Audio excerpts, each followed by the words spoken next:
Hey everyone, and welcome to RUBIN'S Mind Lab, where we break down the latest research into what it really means. Ever wonder why some people seem to breeze through tasks while others get stuck in a cycle of putting things off? Well, this new study might have a clue. We're diving into the fascinating world of procrastination, and it turns out it is not always about laziness. This is a big question. Procrastination is something most of us struggle with, right? But instead of just saying, oh, they're lazy, scientists are trying to understand the deeper reasons why. This study looked at how we manage our feelings, our emotions, and how that might be linked to putting things off.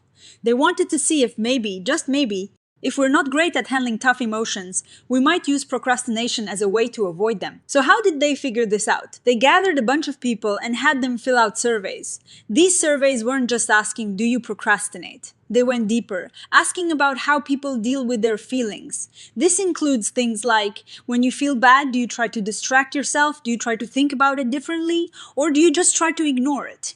They also asked about how stressed people felt. Think of these questionnaires as feeling detectives, trying to uncover the emotional secrets behind why we delay things. Now for the juicy findings. What did they discover? They found a pretty strong connection. People who tend to avoid their feelings, meaning they try really hard not to feel bad things, were also more likely to procrastinate. This is a key insight. It suggests that procrastination isn't just about bad time management, it might be a coping mechanism. When a task makes us feel anxious, bored, overwhelmed, or any other unpleasant emotion, we might put it off to escape that feeling. It's like your brain is saying, nope, this feels yucky, let's do something else instead. On the flip side, the study also found good news. People who are good at managing their emotions in healthy ways, like reframing a situation or rethinking how they feel about it, were less likely to procrastinate.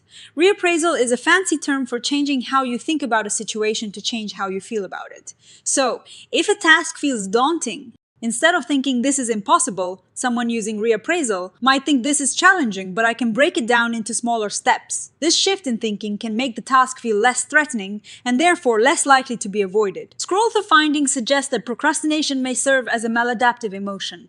Regulation Strategies Center. So the big takeaway from this study is that procrastination isn't just a bad habit. It might actually be a way people try to deal with their emotions, a strategy that ultimately backfires.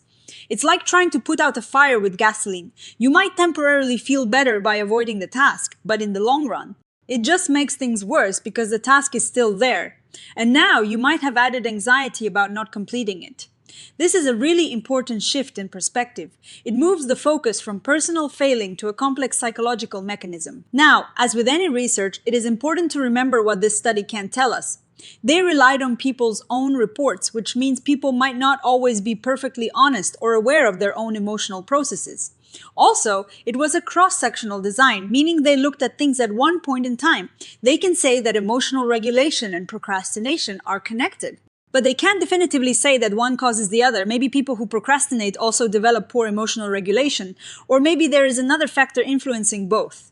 It is like seeing two people walking in the rain with umbrellas and knowing they're both wet, but not knowing who got wet first. So, what is next? The researchers suggest that future studies could try to experimentally change how people regulate their emotions and then see if that affects their procrastination. For example, they could teach one group specific emotion regulation techniques and then see if they procrastinate less on an assigned task compared to a control group. This would give us a clearer picture of cause and effect. Scroll the implications of this research are significant for understanding and addressing procrastination.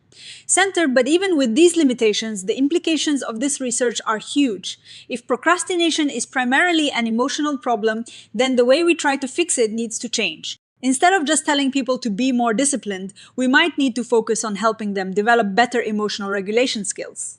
This could involve mindfulness, cognitive behavioral techniques, or simply learning to acknowledge and process difficult feelings rather than trying to suppress them. Imagine if therapy or self-help for procrastination focused less on two lists and more on emotional well-being. That would be a game changer. For me, this study really reframes procrastination. It's not about a flaw in character, but about a struggle with feelings. It encourages empathy, both for ourselves and for others. When we understand that someone might be procrastinating because they're trying to avoid feeling overwhelmed or anxious, we can approach the situation with more compassion and offer more effective support. It opens the door to interventions that address the root cause, not just the symptom, and that, I think, is incredibly hopeful. What do you think about this connection between emotions and procrastination? Have you experienced this yourself? Let us know in the comments below. And if you found this breakdown helpful, Give us a thumbs up and subscribe to Rubin's Mind Lab for more dives into the science of the mind. We'll see you next time.